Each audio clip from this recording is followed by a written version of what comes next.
এই জায়গাটা দিয়ে অটো টান দিয়ে নিয়ে যাবে পুলি। হ্যাঁ হ্যাঁ হ্যাঁ, আর ওই জায়গায় ডেট করে ফেলবে, এই জায়গায় ফিলিং করার পর এই জায়গায় ডেট করবে। জি জি। এটা হচ্ছে Power পাওয়ার, button। এই যে পাওয়ার লেখা আছে, হ্যাঁ। আর এটা হলো এমার্জেন্সি, যেভাবে করলে এই যে ওপেন হয়ে যাচ্ছে, হ্যাঁ। তারপর এটা হলো কি আপনার হিট, এটা হিট মানে গরম হবে, গরম কতটুকু টেম্পারেচার, যে 99 মাইনাস আছে 126 পর্যন্ত হবে, এটা আপনি বাড়াতে পারবেন, হ্যাঁ। এই যে 27 30, এটা 200-র উপরে যায় মেবি। এটা আপনারা 200 300 900 পর্যন্ত যাবে। ও 900 পর্যন্ত যাবে, যেহেতু এটা হচ্ছে 900। হ্যাঁ, তো অনেকগুলো হয়তো আসলে এটা দেখাই, এই যে দেখেন শর্টকাট সিস্টেম, এখানে দিবেন তখন এই যে দেখেন 800 900 মানে 900, তারপর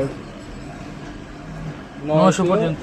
হ্যাঁ 900-র উপরে তো যায় 1000, 999 সেট 349। সেট হয়ে গেছে।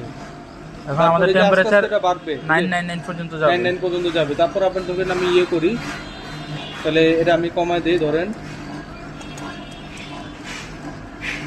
আমি একটা স্টেবল অবস্থায় রাখতে চাচ্ছি, এটা কি করব হ্যাঁ, তখন? এটা আপনার এই যে নিচে যেটা আছে সেটআপটা, এটা আপনি একদম কমায় দিবেন। ধরেন আপনি 150 করলেন, 150, ঠিক আছে। ধরেন এই 49। আচ্ছা, 149 না, এই 149 সেট করে দেন, এটা 149 গিয়ে থেমে যাবে।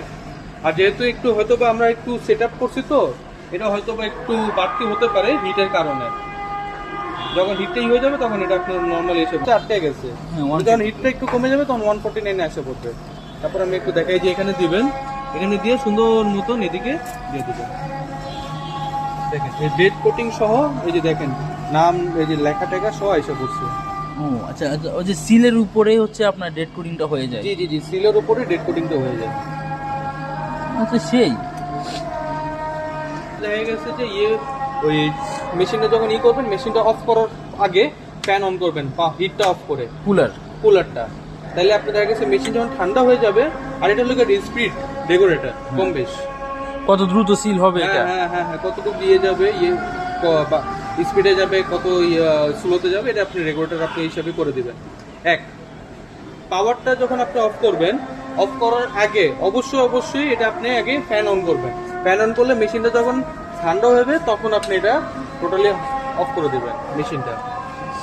আর এটা হলো এমার্জেন্সি সুইচ, এটা যখন কোনো এমার্জেন্সি সমস্যা হয় তখন এটা এভাবে চাপ দিবেন। চাপ দিলে আপনি অটোমেটিকলি আবার তখন যখন আবার এভাবে ঘোরাবেন তখন আবার স্টার্ট হয়ে যাবে। কথা বুঝছেন? ওকে।